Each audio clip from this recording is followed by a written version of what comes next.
శ్రీ వరాహలక్ష్మి నృసింహావతారముగా వెలిసినారు. శ్రీ స్వామివారు 364 రోజులు సుగంధ భరిత చందనములోయుండి ఒక్క దినము అనగా వైశాఖ శుద్ధ తదియ రోజున మాత్రమే నిజరూప దర్శనముతో భక్తులకు దర్శనమొసగును. చందనయాత్ర రోజున శ్రీ స్వామివారిపై ఉన్న చందనమును తొలగించి ఆ రోజు తెల్లవారుజాము నుండి రాత్రి వరకు శ్రీ స్వామివారి నిజరూప దర్శన భాగ్యమును భక్తులకు కల్పించబడును. అదే రోజు రాత్రి సహస్ర ఘటాభిషేకము జరిపించి శ్రీ స్వామివారికి చందన సమర్పణ చేయుదురు.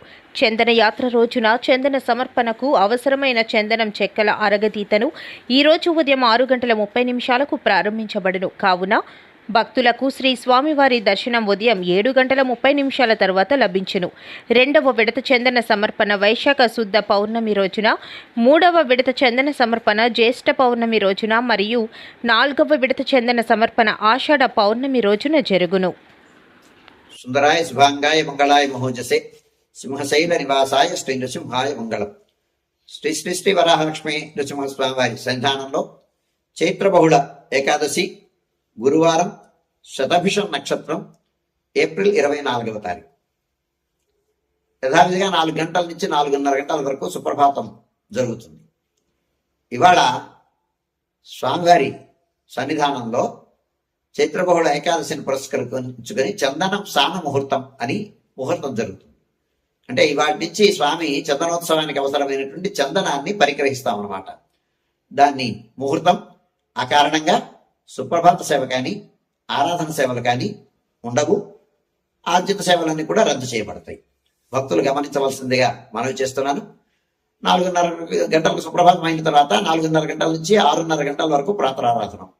ప్రాతరారాధనలో భాగంగా నిత్యవేద పారాయణం, ఉపనిషత్ పారాయణం, దివ్య ప్రబంధ సేవాకాలం, అనంతరం ధూప సేవ సమయంలో చతుర్వేద పారాయణం, శ్రీరామాయణం, భారతం, భాగవతం, విష్ణు పురాణం, క్షేత్ర మహాత్మ్యం, వరాహపురాణం, శ్రీభాష్యం, భగవద్ విషయం మొదలైన గ్రంథాలన్నీ పారాయణం చేయడానికి ఉపక్రమిస్తారు.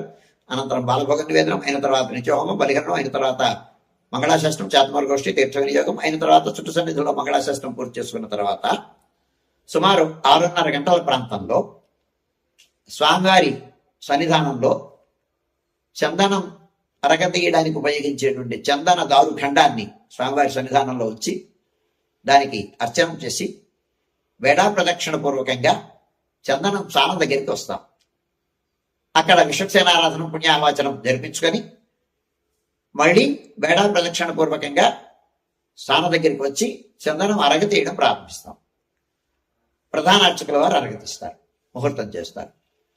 తర్వాత స్థానాచార్యుల వారు ఆ ముహూర్తమైన తర్వాత ఆ గ్రహించిన చందనాన్ని మళ్ళీ బయడా ప్రదక్షిణ పూర్వకంగా స్వామివారి సన్నిధానంలో ఉంచి అక్కడ ఆరాధన జరిపించి మంగళ నీరాజనం జరిపించి తర్వాత అప్పుడు ఈ చందనం, ఈ అవసరమైన చందనం సుమారు 125 కేజీల చందనాన్ని గ్రహించడానికి సిద్ధపడినటువంటి శ్రీకార్యపురులందరికీ వాళ్ళకి దీక్షావస్త్రాలు ఇచ్చి వారికి చేత చందనం తీయడం ఆరంభింపడం జరుగుతుంది.